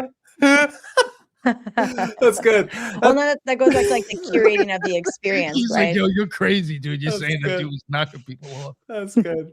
Well, yeah, I mean, talk about curating somebody's reality or their experience. Well, especially with like what you're talking about with the different levels you've gone through in your mystery school or whatever it is you went through or whatever. Like those ideas that like you're going through a system and you're like asking yourself, is this is this good for me? Or is this is this a trick? Right. So it's like we are trusting. And that's sometimes like to a human fault is to trust, because I think that's how we got to the place that we are right now, is because for so long, we didn't see the wolf in sheep's clothing. Like we could maybe, but that's where it's like, it is the initiate that can see, because it's all about the tone. It's about their eyes, and you have to listen and watch how they move their body. It's not just it's not just, oh, they have crazy eyes, or, oh, they're just, they're just off today. It's like, no, they've got fucking crazy eyes. Let's start there. Let's start there, Yeah, that's funny. Yeah. Mm-hmm. I don't think the John the Baptist religion would last very long if he's just offing people. What's the percentage of the people he's bringing them back though? That's all. No, I know, and I love, and I know I'm just joking, but like if you think about it, that's kind of what happens so the bring back process, and so that's what I was thinking about is like that's a specific process to resuscitate somebody through that, and then what happens when that process doesn't get delineated correctly to the next teacher, and all of a sudden you get sacrificial like processes of like, wait, I read that. And it said, no, you don't bring them back. You kill them on an altar And then that's how we get good crops. You know what I mean? Yeah. Or you get a person who's like, yo, dude, you really think we should go through all that? Nah, just tell me just got to dunk water on that. Just that's the opposite. Yeah. I mean, you get the complete opposite. I Well, fucking like, love I that. think it's a little drastic. No, that's the best. I think that's important. I think there's levels of that, and because what technically, if we're, we could see it physically, and I think the physicality has a point that's hilarious, and especially, funny enough, I've never thought of that. Until the OA though, that's when it's like, because I don't think we remember the second part when we come up with that theory is like we're supposed to bring you back to life because of that's what they would do. I read this somewhere in the Egyptian mystery schools. They would put somebody through fear all the way up until basically a death and dying process where their physical body goes through that. You're almost thinking you're gonna die. He's gonna drown you, and he fucking, I could even see that bringing you to a point of like maybe a higher understanding or a higher, respect for life. And somebody out there is going to be like, this isn't true. It could be. And so the idea is then once you bring these people through that, like alligators in a moat underneath, you have to swim underneath, and you have to what's swimming teach you? It teaches you breath work and control, right? And now what's the ability to like move through a dark area. So the idea is that they have 3 or 4 alligators underneath in Egypt in this body of water that you're going through that moves you through to the Great Pyramids. And so the idea is that then you go in there as an initiate wanting to be accepted into the high levels of initiation. And as you do that, you then you dive in and you know that there are alligators down there, but you don't know that the priests have been feeding the alligators. You know what I mean? And like, they're not going to eat you, but you think they will. And you're going through this dark place knowing you could be attacked at any moment, and you're capturing breath, and you reach the other side. And then that's like your first level of initiation. So they could bring you into the Queen's chamber or whatever it is. And so that's, I think, exactly what you're talking about is that level of fear. That's what happens in Batman Begins, right? Scarecrow, fear all over everybody. And Batman goes through his great shadow unveiling and coming into the other side to be the great Dark Knight, the one who, illuminates the darkness in his own way through his craziness, Oh, no, I definitely think that's striking fear for sure. That even goes into like, I think like this symbolism behind getting nailed in a coffin. Yeah, I completely agree. Too. No, I completely agree. And it's, what it made me think of, how then important it is to overcome our fears, right? To go back to kind of what we're talking about is that if then these scrying mirrors are these like reflective surfaces that can both be projected on and tap into something that outward projects towards, right? So it's both ways, not just you into it because it's reflective, but it out to you. And if you were able to clean up this, whatever this is, this human experience through doing this thing, you can then tap into something else that then through time we see today now is creating the world we live around. Back to the phones, the black mirrors, and how the dystopic reality that we all live within is now so much in our face. What would a Black Mirror episode that guys were talking about? I know maybe another, I'm pretty sure Kaiva's never seen it, but the Black Mirror, the actual fucking TV series that's on Netflix. Oh yeah. I've seen I didn't know they did anything after 2 seasons. They're at 7. I was like, oh fuck, I thought they stopped at 2. It's because it's a little ridiculous after a while. How many, and as much as it's about like the surveillance of total control system that's being put up around us and the dystopic nature of our reality as we go into the strangeness, but it's also like the crazy psycho schizophrenic nature of humans, of like how crazy we all are. Oh yeah. Well, also too, like if you think about it, we are also all mirrors ourselves, right? That's like we are it. also we are the mirror, right? So it's like this phone is the projector, The and magic we are mirror. the mirror, and we're the mirror projecting or showing everybody what the projector is showing us. So it's like we do get to choose, like when we watch things, when we see things, like am I going like to not project that out into the world? Right. Like sometimes it's hard not to, because sometimes that programming can be quite strong where it's like all of a sudden you're totally on board with the hive mind of whatever the current situation is. And you're just continuously reflecting that energy out in the world, and it's just bouncing off of everybody. And I think that's something to always be curious about, is like, what is this dynamic that we're reflecting back to each other, you know? And is this healthy? Do we want to continue to do this? Or do we want to be conscious of like, I don't think this is a healthy reflection that we are showing? Because what I was telling Brandon earlier, like, I don't think if we're going to continue on in this country with like, oh, that president is shitty, that option is shitty. Like, if one side is always going to deem the other side shitty, we are never going to have a good president, because you've already cursed black magic upon that person's I agree. capabilities. You've never given them an opportunity, and we all do it, right? Like, we just had elections here in our town, and it's like you have one side that's this, one side that's that, the person gets elected. I'm like, Brandon, let's just go with it. Let's just go with it. You know what I mean? Let's just go with it, because like, I don't know what's going to happen. And like, I would like something good to happen. So if I want something good to happen by this person, let's give people the benefit of the doubt. Yeah, they could be fucking horrible people, but like, let's let them prove that. Let's not project that onto them. And I think that's something that most people can't sit with, is just sit with your feelings and ask yourself, do you actually want that? Or is that just like an emotional response to something that's been invoked by a word or something on your phone?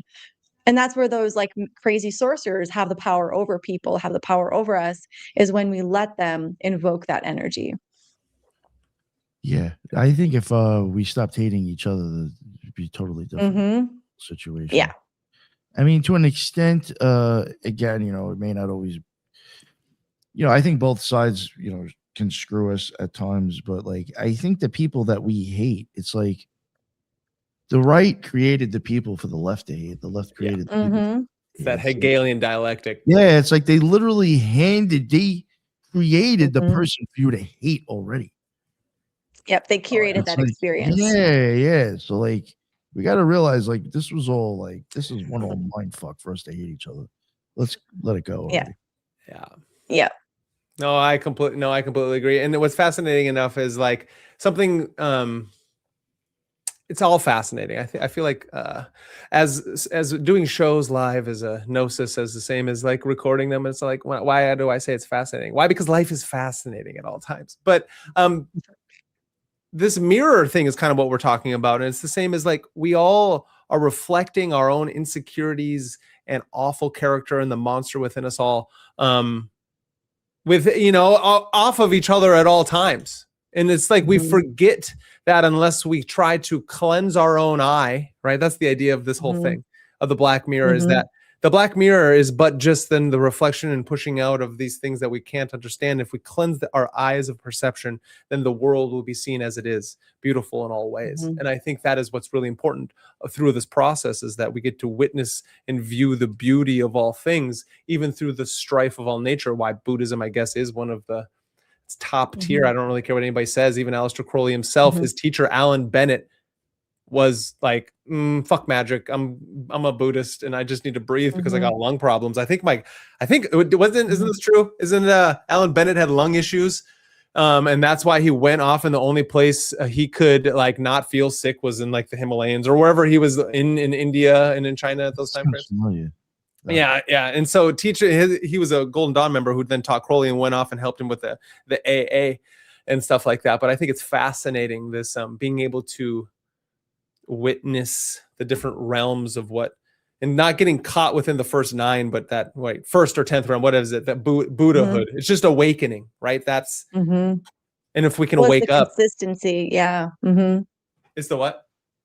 Well, yeah, like the consistency from like, recognizing that you have, even the Buddha has the 10 worlds inside of the Buddha, right? So even the Buddha has the world of hell, but the Buddha is choosing to like recognize that world so that you don't live in that world, right? So like hell, anger, animality, like those are the 3 lower worlds that most people just circulate through, right? Because there's no desire to get out of that.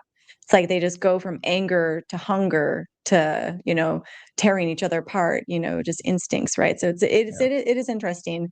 And that's why I do like Buddhism, because it gives me this responsibility as an individual. Yeah. Like, you are responsible for everything that happens in your life. If you don't like it, make better choices. Right. Yeah. And because you got here because of your past. And so if you got here because of your past, you already know your future based on the decisions you've already made. That's good. It's very that's like your oracle of the Matrix. That was good. I would even say the whole idea of not going against somebody's will. It was Mhm. much more of a thing done before Crowley started tossing. For sure. You know what I'm For saying? sure. I just think like that was, even for occultists or whatever, I just don't think that was something that's that new. I think that was just a thing anyway. Like people know better regardless.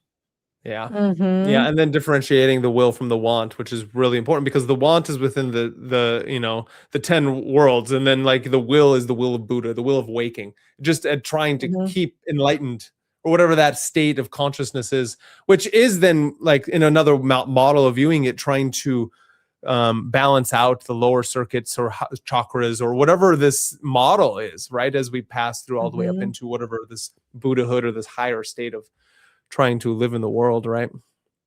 Yeah, and also too, like, you have people that live like choosing to look at it, I think is a big thing too. Like we all have darker sides inside of ourselves. And I think that's what's interesting about the Black Mirror, right? Like, can you handle your inner demon? Like, can you look at that and look at Right, that right. and know, It's like you what I got mean? your own genie's lamp right next to us at all Mhm. times, right? Mhm. Yeah, Yeah, yeah. Because I mean, I think that is important because then you have people that don't look at it and they're very fragile, but they're still circulating through like the lower worlds, right? Because they're still operating on these like hunger, greed, all these types of things, but they're not looking at their dark side. And because they're not looking at it, all of a sudden it becomes everybody else's problems. They're the victim, right? yeah. And so it is interesting where I think we do need to bring back the original Black Mirror. I think we need to go to South America and revive the tradition. We are in America, so maybe they'll bring it up here and, let's bring it back. I love Let's that. bring it I love back. that. Let's all praise to Zetzelkolpa. Yeah, exactly. I love that. Gotta bring back Bloody Mary. Yeah, right. Again, in the mirror. That's a great reference, Mhm, Nick. We're all talking about it mirrors. is. That was the first scrying mirror I've ever heard of, I think. Yeah, Besides mirror on the wall. That was my first scrying, was that, and we've all Mhm. done it, right? We all tried to Right, see yeah. Bloody Mary. Yep, light as a feather, stiff as a board. Yeah, similar thing Mhm. right there. That's hilarious. I did want to bring up one last thing with all this is that the astral light, this idea of magic and occultism, and Eliphas Levi talked about the astral light. That is the magic mirror. And so and it goes back to what you said just a little bit ago, Kaiva, was that we all have a magic mirror. We are the magic mirror. And this idea isn't new. This idea isn't like from, he didn't come up with it. Eliphas Levi didn't come up with it. But it's really important to know that the central concept of Levi's was the astral light, a universal medium in which all magical operations take place. The astral light is the medium of the imagination, of vision, and of will. And it records the impressions of every event and every thought. It is the substance of which spirits and ghosts are made of. It is the tool with which magicians work with. Levi's doctrine of astral light provided a comprehensive explanatory mechanism connecting magical theories, symbolic practice, and metaphysical cosmology. By presenting an invisible medium capable of transmitting thought and spiritual force, Levi established one of the most enduring theoretical concepts within the modern Western esoteric tradition. And I think that's an important concept to understand, because then in Grant Morrison's The Invisibles, it actually all magicians somehow were able to tap into this astral light, and then that's how they made their magic, move through the realms, and do all of these things. Some people like spit it up, and it like came out of their orifice in like a mercurial silver, so it has that mercury, like the visions of the gods, the writing of the alphabet, magic itself. And so I think it's really important to know that when we're going through these processes, that we visualize these things as well. We are, and that goes back to interesting enough, makes me think of, as we wind things down, it makes me think of the darkness again. Is like back in the day, we used to go outside and we used to walk within the unknown, the great mystery of the kingdom of heaven, and that's with the celestial splendor above and around us at all times. And then thinking of like how you see things in the outside realm, things that go, yes, bump in the night, but then the visual splendor you and I saw just the other night, Kaiva, and you like were so happy, and it made it even more magical. And it was the little fireflies. Right. Yeah. Fireflies are great. What's a firefly but another orb and another magic light, a little being who's just impressing upon us the grandness and the wonder and the splendor of the beautifulness of the darkness. Back to the scrying, the black obsidian, one of the first scrying stones, the water. As the moon shines off the water, we are able to witness a portal into a new land.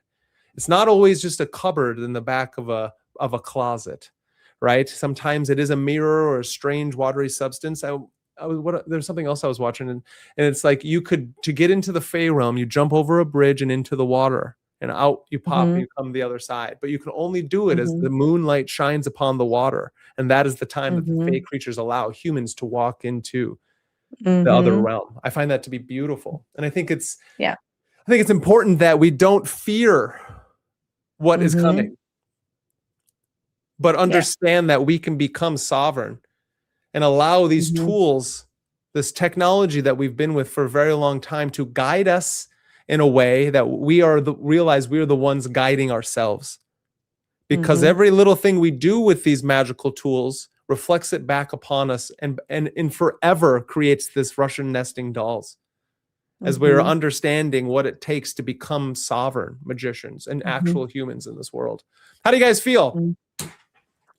Yeah, I think that's great. And I think it's also like, it does remind me as well, just kind of going off of that, like how when we are born with all of these things that personally I think like we're looking for, right? Like when we're born, we're looking for things. I think we are conscious, like unconsciously on this like path, looking for symbols, looking for objects, looking for connection. Like we are looking for things.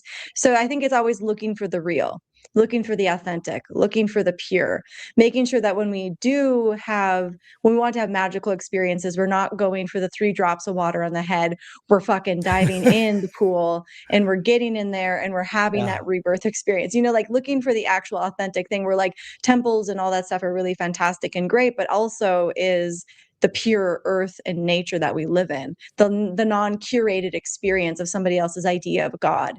And so I think it's important in this experience to look for the objects and sigils on your own, whether it be like looking to a star. Like when you connect with the star, you're literally entering into a portal. Like I've stared at stars long enough where like you just fully connect with that star, and all of a sudden you're like in this portal with it, and you get to see the symbols and the energy that star carries. And I think it takes a long time, right? There's no rush, because we don't have a rush. And so I think keeping it real, keeping it authentic is like super important, based on kind of what we're talking about, because otherwise you're being imprinted, you're being curated. You think you're walking straight, but really there's just bumpers on the other side making you go straight. Oh yeah, that's good. I like that. That's good, yeah, that's I would beautiful. say that goes back to a lot of expectation again. I think exactly non-biased. Kind of like, what they say, like even the curiosity of a child. I think the thing with the child is it hasn't been told everything. This is this and that is that. So sometimes we'll just look at it as is, not coming from a bias. And I think when you do that, you'll see things for more than what they are, because you didn't put them into a box already. Yeah. No, I completely agree. That's the phenomenological experience that we all are trying to do. Bracket off the normal everyday things that we think about things. Let's put it to a side so I can actually get to an experience that's not clouded by my own judgments.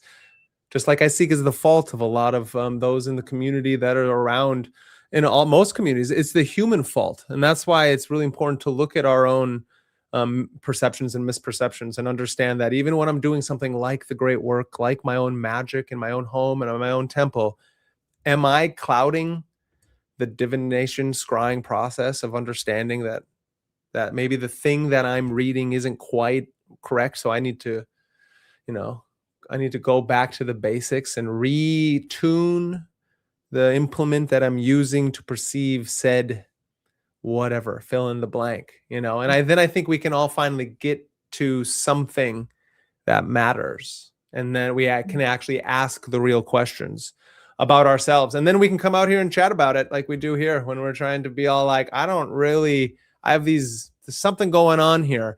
Does it look like to you guys like there's a massive surveillance state being put up all around us right now, and that like they're caring about something, or they're trying to like make us fight against each other as the great surveillance Palantir Oracle? The Oracle is watching all of us and collecting all of our data, or am I crazy?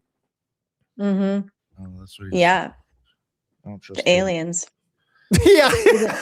Who's an alien here? I'm gonna figure it out. You're my enemy.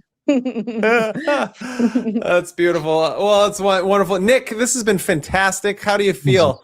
Good. No, I thought it was a great show, man. It was better than I expected. And good. Like it is always hanging out with you and Kaiva. It's always a good time. So we're so really love glad coming on and hanging out with you. You're here. Yeah, this was fantastic. Yeah, it's great.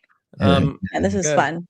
Definitely. Well, Nick, tell them where they can find you, please. The Occult Rejects, that's on Rumble, YouTube, all major podcasts. I do have a Substack now. You can go check that out, the Occult Rejects, and we do have occultresearchinstitute.org.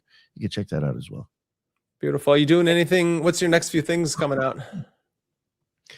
Right now I am working on I did a show on life after death. I do have I think I'm probably going to do there's two things I'm up in the air. Either the next thing I'm going to start recording tomorrow is either going to be something on hypnosis, or I have stuff for mechanics of magic, neither that or mantras. Nice. Yeah, so that will be the next stuff there. But yeah, right now I'm editing a show on life after death and mechanics of magic, stuff to do with the moon. Oh, beautiful. That's amazing. Nice. Yeah, some interesting stuff. Some studies that were done that some prove old sayings and some kind of toss them right out the window. And I was like, well, why did we even think that? That's amazing. Some of the reasons why I'm not discrediting them. It's just, sometimes just maybe the correlation of the cycle, you just go with it because it matches the moon. So you just correlate it with it.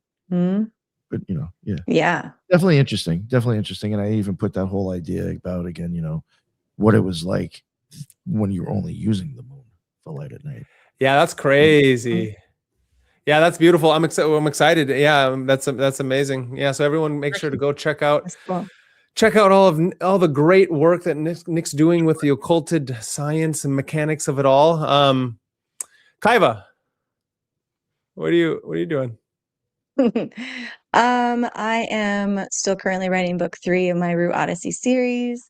And I'm still doing tarot and astrology readings, and I do still post my daily videos when there are aspects. So you can find me at 11kaivarose33.com. I'm on YouTube, Instagram, Facebook, and yep, that's where you can find me. Great. She is, I know I may be biased and I do understand that, but before I was as biased as I am, I also thought this. She is one of the greatest traditional astrologers out there. I see it. I watch the people walk away a lot of the times as they leave, astonished at the abilities and the things that she said. So yeah, definitely go check out 11 Kaiva Rose, and all her brilliance, and her novels are fantastic as well. And so if you want myth, magic, and meaning, she's basically a walking myth, magic, and meaning being as well. So yeah, that's great. Nick's crushing it right now over at the Occult Rejects, coming out with basically like the beginnings of his magnum opus, it seems like. like all of these eventually will be in some great The Occult Rejects tome, I'm guessing. Oh yeah, Nick? No, actually all the mechanics of magic, eventually I do plan on trying to put everything together like in one book.